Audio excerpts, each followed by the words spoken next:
Hi, everybody. This is Carmen from Busted's Cultural Flow. Thank you so much for listening in today. Thank you so much for the support and supporting me with these amazing people, entrepreneurs, artists, singers, dancers. Today, I have this awesome, I would say, healer. She's actually a doctor. Her name is Dr. Ahuva Gamliel. Am I pronouncing that correctly? Yes, that's great. Yes, that's close enough. Well, you say it. Let's see how you would say it. Dr. Ahuva Gamliel. Gamliel. Not so bad. I did good. Okay, so let's just talk a little bit about what kind of doctor you are and what you do. Sure. I'm a naturopathic doctor, and I'm an acupuncture physician, and my specialty is in alternative medicine. Okay, so give us some more on that. Okay. That sounds like a lot, so I'm sure. Yes, it is. Well, people see me for multiple different conditions, any reason why they would see a conventional medical doctor, but my approach is more holistic. So when someone comes to see me, after we ascertain what the condition is, I might do lab work in order to discover what's going on, such as blood work, saliva testing, urine testing, stool testing, whatever is necessary.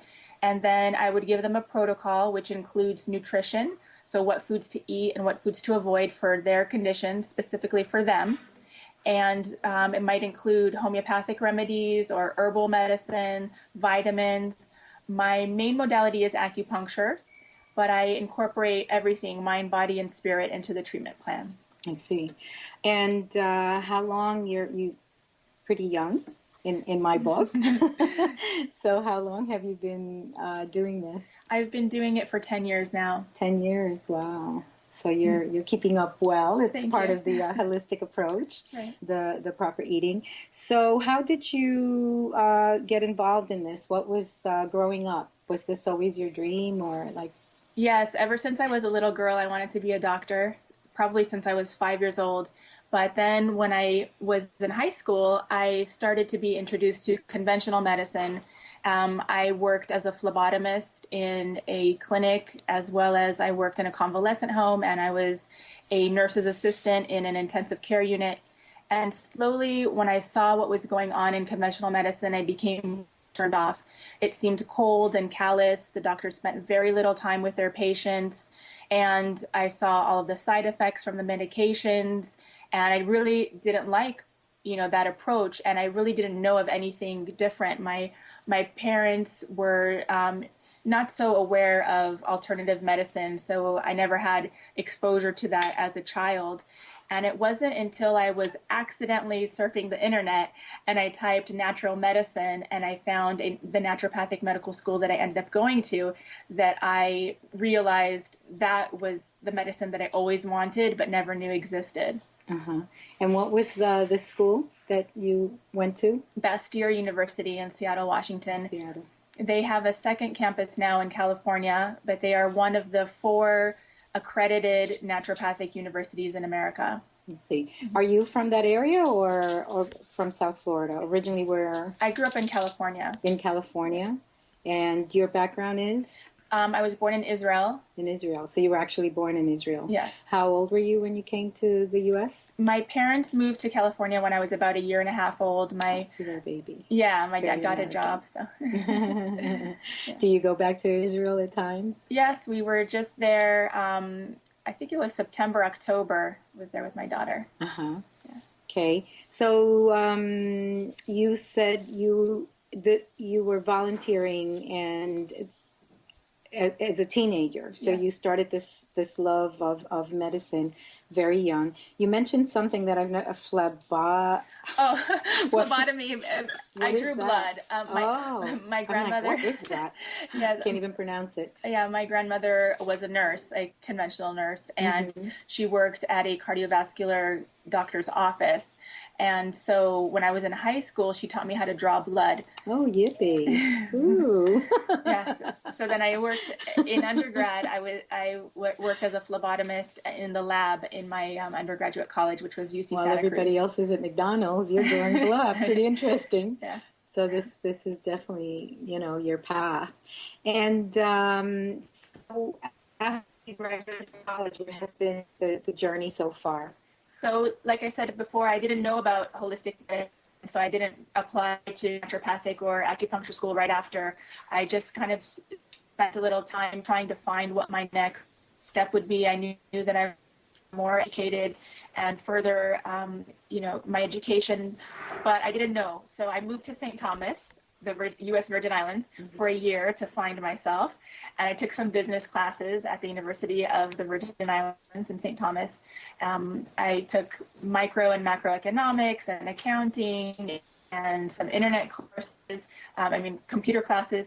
And then that's when I was accidentally surfing the web and I found the naturopathic medical school, and then I came back to the States. So you're an accidental web surfer. Yeah. Yeah. So that's, so in between high school, you did a little bit of business and then got into the natural medicine? It was actually after undergrad. I had already completed my bachelor's degree in psychobiology. I was pre-med and I had a double degree. I finished in 3 years and I got the Student Service Award because I did a lot of volunteering and a lot of outreach with the students. I thought about biotechnology as a potential career option, and I didn't want to just go to a school and then it not being the right fit. So that's when I moved to St. Thomas for a year to find yourself in the business courses. Yes. And how do you find how does these business courses incorporate into your life today? Have they been beneficial? Absolutely, and I can't stress enough how important they are, because being a practitioner of the healing arts, if you don't know how to market yourself, you could be an amazing practitioner, but you cannot make ends meet because people don't know about you, etc. A lot of people are fortunate to have their businesses evolve by word of mouth, but in this day and age, sometimes you need more than that.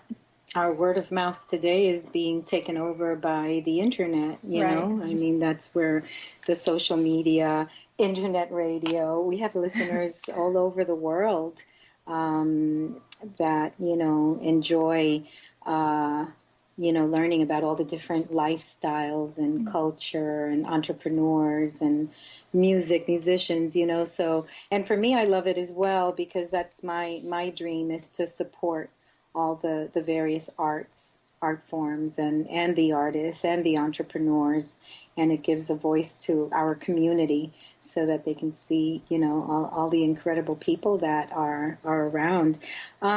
So at some point you had your own center. Yeah. Is that correct? So tell us about that time in your journey. Sure.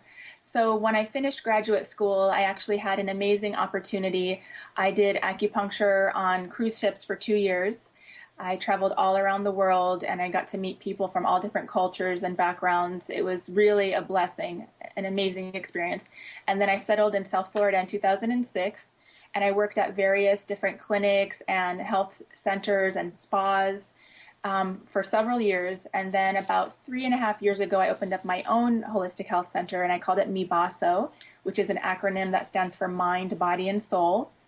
And I'm currently in the process of shifting from private practice to corporate wellness, because I want to reach more people. And what I'm finding is, since a lot of people have 9-to-5 types of jobs, they can't go for acupuncture or holistic healing services in the middle of the day. Not everyone is able to take a lunch break. So I'm in the process of bringing my services on site to corporations so that I can help them with nutrition and acupuncture and meditation and wellness services, so that they don't have to come to me, I come to them.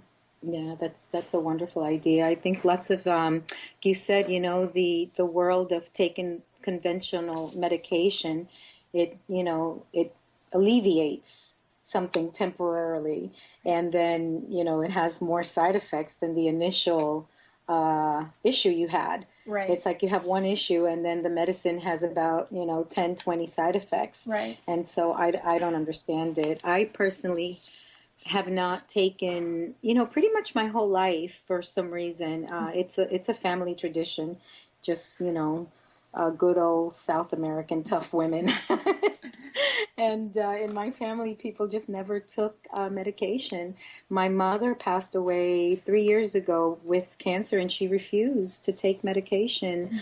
She did the chemo, which is the biggest, but towards the end, when she had pancreatic cancer, and when they discovered it, there was no salvation. They told her it would be maximum 2 months. She ended up living for about a year, but in that year, she didn't take any medication, and they were willing to give her morphine and all kinds of serious painkillers, and she wouldn't do it. And so it's kind of like this it's ingrained, and I haven't taken even an aspirin in over 20 years. And, I stay quite healthy. Right. I do the acupuncture with you, and I love it. I just started.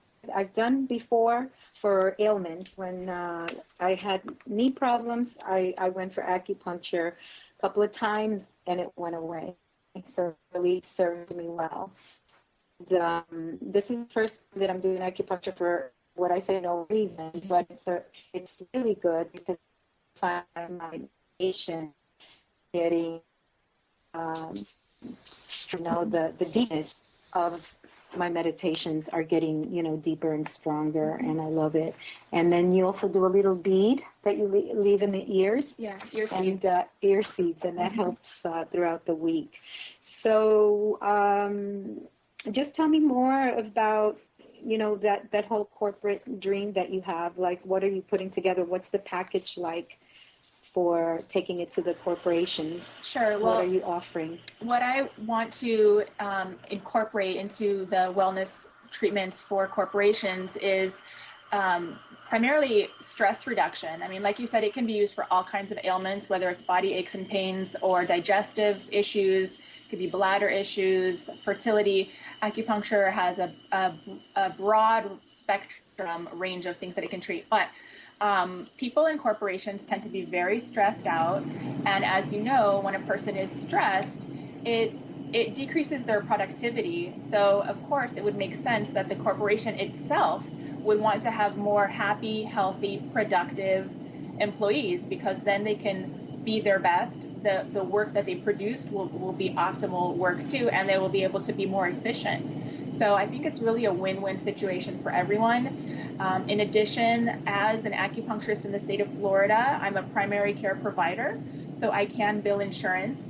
So a lot of corporations which do have insurance for their employees, if they have acupuncture coverage, it might be covered for them, so that it's basically free for them as long as their deductible has been met. So really it's the financial benefit for them. And now with Obamacare, there's also tax incentives for the corporations to have wellness programs, because prevention, like you said, you're doing it now just to go into deeper meditations, but you're actually the ideal candidate or the ideal patient, because prevention is where it's at. As they say, an ounce of prevention is worth a pound of cure. It's so much easier to prevent an illness from happening than it is to actually treat an illness. Of course, many conditions are reversible, but ideally we want to prevent them from even entering our body. So you recommend how often for people to get an acupuncture treatment for prevention? For prevention, it depends on their level of stress. Like if somebody and it depends also on their personality type, because type A people might tendency to have more anxiety. They're more anxiety prone people. But once a week would be great for relaxation, stress reduction. Somebody who's actually treating ailment or has an anxiety problem, like an anxiety diagnosis, would recommend 2 or 3 times a week until they kind of get it more under control.